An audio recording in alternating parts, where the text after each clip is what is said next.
Когато кажа журналистика, аз съм журналист. Един вид, аз съм много нахален, с голяма отста, постоянно правя скандали и така нататък. С микрофона обикалям и задавам неудобни въпроси. Да, това е неразделна част от журналистиката.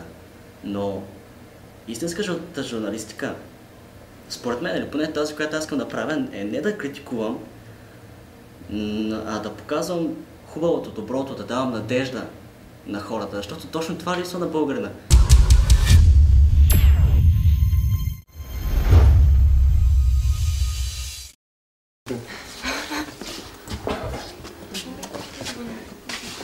Това ли са всички кандидати за тази специалност?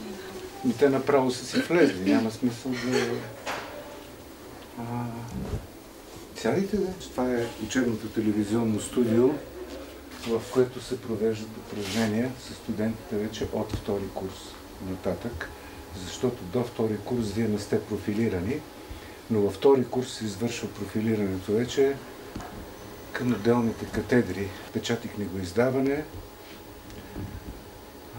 радио и телевизия и връзки с обществеността. Разбира се, при това профилиране всички искат да са телевизия. Общо взето. И ние провеждаме един подбор, при който селектираме дали хората, които искат да стават телевизионни редактори, защото за това се учи, имат визуално мислене. Вау!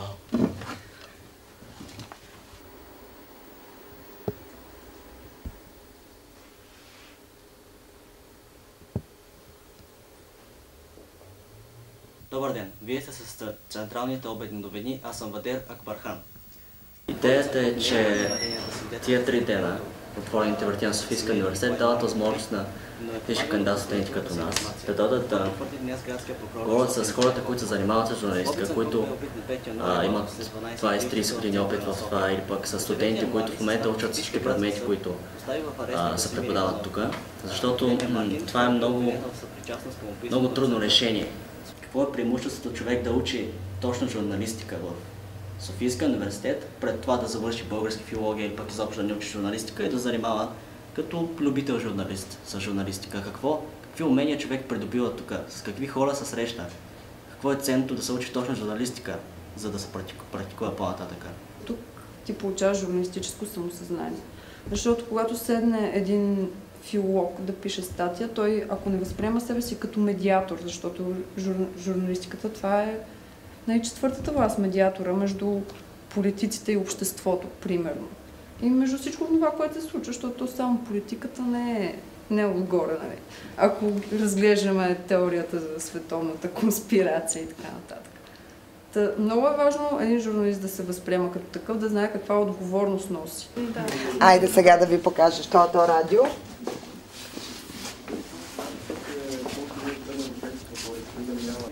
Добре, ние ще ги учим тия 4 години журналистика, обаче после каква е реализацията?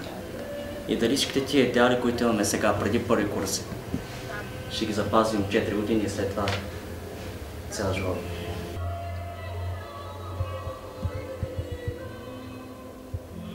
Това да си правиш някакви планове, като всички други професии, много трудно. По-скоро се отближаваме до лекарската. Стана нещо, да заминаваш. Няма ден, няма нощ, няма пил ли си, не пил ли си, трябва ли си. Да.